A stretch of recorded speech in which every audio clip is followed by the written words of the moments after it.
Bubarkan! Tolong ditutup ini! Kami sebagai anak dari ayah saya yang jadi korban komunis tidak rela film ini. Karena ini menetralisir sejarah ini. Seakan-akan peristiwa itu tidak berbahaya bagi negeri ini. Anak-anak bangag doon, may katuig, gahe juga yung bayana. Akong ibuhat, gisulod ako sa kwarto, gituktok na ko siya, pag sulod ko langkat. Halo guys, welcome back to channel terkece, tersuper, terhitut anjing se-Indonesia. Kali ini saya akan mengangkat kisah sang partai komunis, yang dimana kisah ini sudah dibahas oleh banyak orang ya. Seperti yang diketahui, Partai Komunis Indonesia dalam kurung PKI adalah salah satu partai politik terbesar di tanah air pada era Orde Lama dalam sejarah Indonesia. PKI dua kali melakukan pemberontakan yang berujung pada kegagalan. Pada zaman Orde Baru, PKI secara resmi dinyatakan sebagai gerakan terlarang melalui ketetapan Majelis Permusyawaratan Rakyat Sementara dalam kurung MPRS nomor 25 tahun 1966. Sebagai partai politik tentu saja PKI memiliki lambang. Palu dan Arit adalah lambang yang digunakan PKI. Lambang Palu dan Arit bukan hanya digunakan di Indonesia, melainkan di negara-negara yang menganut sistem komunis seperti Uni Soviet, Tiongkok, dan Vietnam. Lantas apa makna Palu dan Arit dalam simbol PKI anjing? Simbol Palu dan Arit lahir pada tahun 1917 di Rusia dalam revolusi Bolshevik. Dalam revolusi yang didukung kaum buruh dan petani itu berhasil menggulingkan kekaisaran yang sudah berkumpul ratusan tahun di Rusia.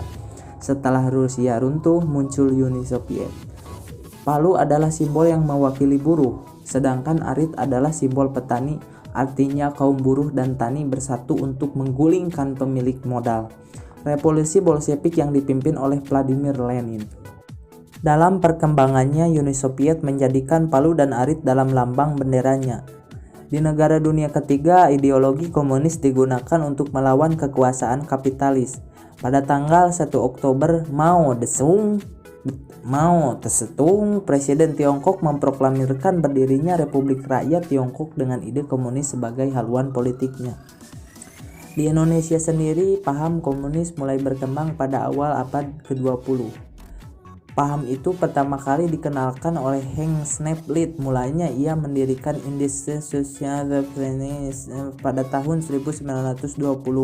ISDP berubah nama menjadi Partai Komunis Indonesia dalam kurung PKI. Dalam sejarah perjalanan di Indonesia, PKI dua kali melakukan pemberontakan yang semuanya berujung pada kegagalan.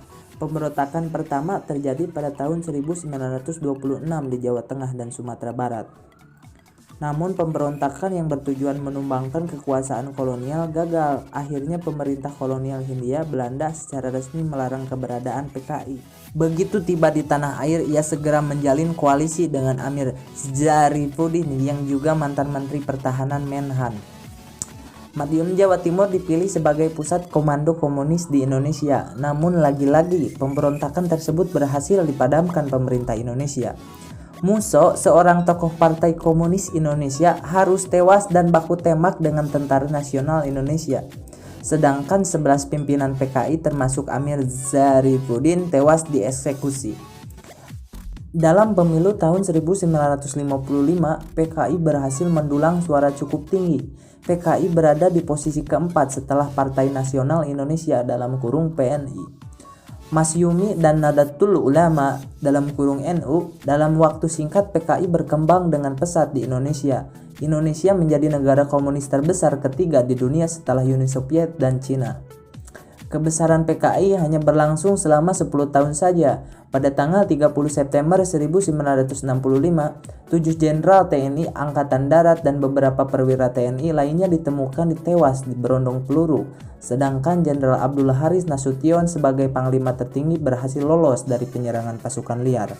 Setelah peristiwa tersebut, PKI dituding sebagai dalang di balik pembunuhan para jenderal.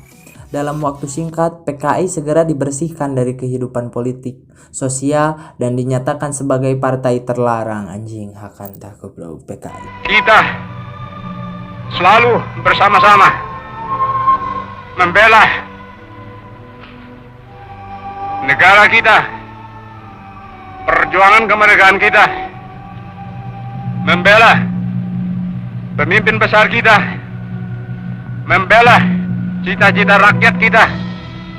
Saya tahu, kamu manusia tentu ada kekurangan, ada kesalahan.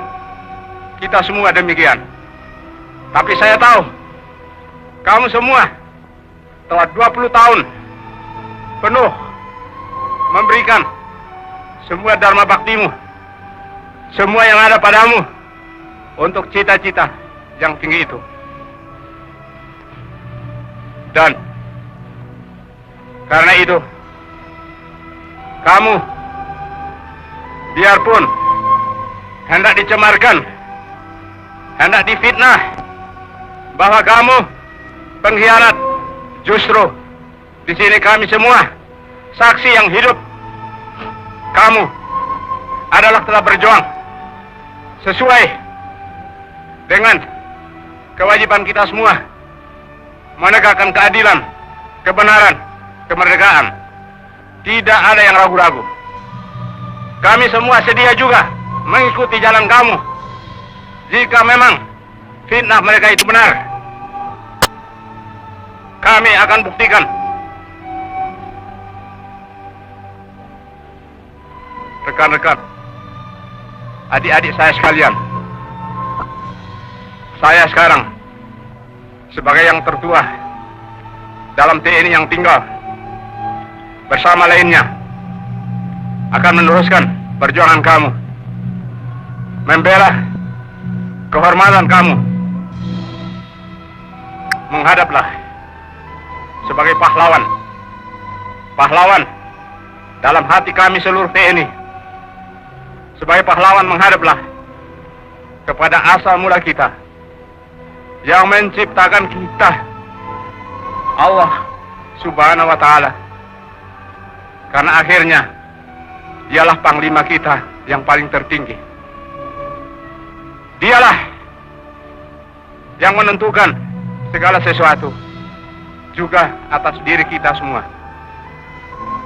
Tetapi dengan keimanan ini juga kami semua yakin bahwa yang benar akan tetap menang dan yang tidak benar akan tetap hancur. Fitnah, fitnah berkali-kali. Fitnah lebih jahat dari pembunuhan.